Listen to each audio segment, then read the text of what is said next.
नमस्कार, आप देख रहे हैं राम राम दोस्तों। दोस्तों, एक समय था जब भारत दूसरे देशों से आर्थिक मदद मांगता था, लेकिन कुछ सालों में भारत ने खुद को बड़े डोनर के रूप में तब्दील कर लिया है। आज भारत दुनिया के कई हिस्सों के देशों को विकास के लिए आर्थिक सहायता दे रहा है। आज की स्थिति यह है कि भारत को मिलने वाली फॉरेन एड कुल जीडीपी की 0.1% से भी कम है और इसमें लगातार गिरावट आ रही है। भारत जिन देशों को आर्थिक मदद देता है, उनमें लैटिनी अमेरिका और अफ्रीकी देश भी शामिल हैं। लेकिन भारत से सबसे ज्यादा मदद साउथ एशियाई देशों को मिलती है। पाकिस्तान को छोड़ दिया जाए तो भारत ने अपने सभी पड़ोसियों पर बीते सालों में हजारों करोड़ रुपए खर्च किए हैं। भारत से मिलने वाली ये मदद वहां के इंफ्रास्ट्रक्चर पर खर्च होती है। इससे वहां स्कूल, कॉलेज, अस्पताल, सड़क, पुल, रेलवे नेटवर्क वगैरह वगैरह तैयार किया जाता है।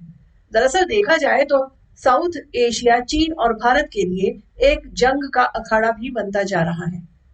बेल्ट एंड रोड इनिशिएटिव के जरिए चीन सभी साउथ एशियाई देशों तक पहुंच चुका है।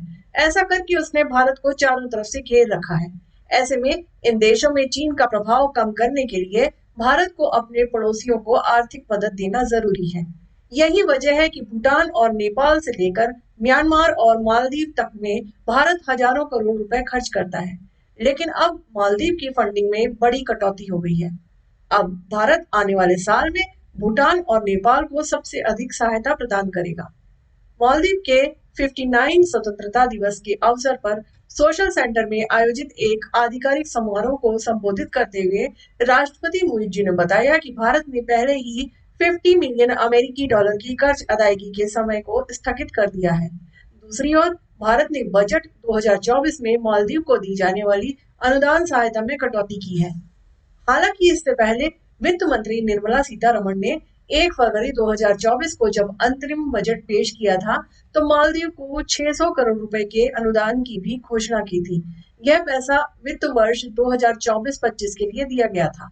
इससे पहले यानी 2023-2024 फाइनेंशियल ईयर के लिए सरकार ने पिछले बजट में 400 करोड़ रुपए दिए थे, जिसे बाद में बढ़ाकर 770 करोड़ रुपए कर दिया गया था। लेकिन मोदी सरकार के तीसरे कार्यकाल का पहला बजट पेश होने के बाद मालदीव को दी जाने वाली सहायता में कटौती करके इसे 48 मिलियन अमेरिकी डॉलर कर दिया गया। अनुदान सहायता में यह कटौती भारत द्वारा मालदीव में बड़े पैमाने पर चल रहे प्रोजेक्ट्स में की गई है। हालांकि प्रोजेक्ट्स में थिलामाले ब्रिज प्रोजेक्ट, हमीमाधु अंतरराष्ट्रीय हवाई अड्डा प्रोजेक्ट और 2 भारतीय कंपनियों द्वारा हुल हुमाले में प्लेटों का निर्माण शामिल है। थिलामाले ब्रिज प्रोजेक्ट की योजना भारत सरकार से 100 मिलियन अमेरिकी डॉलर की अनुदान सहायता के साथ बनाई गई थी। अन्य प्रोजेक्ट्स को भारत के एक्सिम बैंक से लोन लेकर फाइनेंस किया गया था। मालदीव को दी जाने वाली आर्थिक सहायता में कटौती को राष्ट्रपति मोहम्मद मुइज्जू की चीन परस्त नीतियों के जवाब में देखा जा रहा है। लेकिन भारत सरकार का रुख भी एकदम से नहीं बदला है, क्योंकि भारत ये संकेत नहीं देना चाहता था कि उसने मालदीव के साथ संबंधों को लेकर कोई विपरीत कदम उठाए हैं। लेकिन अब मालदीव के रुख को देखते हुए भारत की ओर से इस तरह के संकेत देना जरूरी है। भारत ये बताना चाहता है कि मालदीव चीन के उकसावे में आकर भारत का विरोध भी करे और उससे आर्थिक मदद की उम्मीद रखे, ये नहीं चलेगा। इस पर भारत के विदेश मंत्री जयशंकर ने कहा था, चीन भारत के पड़ोसियों को प्रभावित करेगा, लेकिन भारत को ऐसी प्रतिस्पर्धी राजनीति से डरना नहीं चाहिए। सब पड़ोसियों के बीच दिक्कतें आती हैं, लेकिन आखिरकार पड़ोसियों को पड़ोसियों की जरूरत होती है।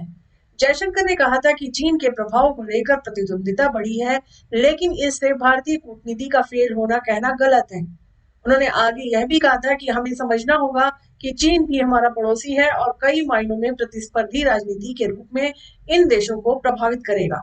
मुझे नहीं लगता कि हमें चीन से डरना चाहिए।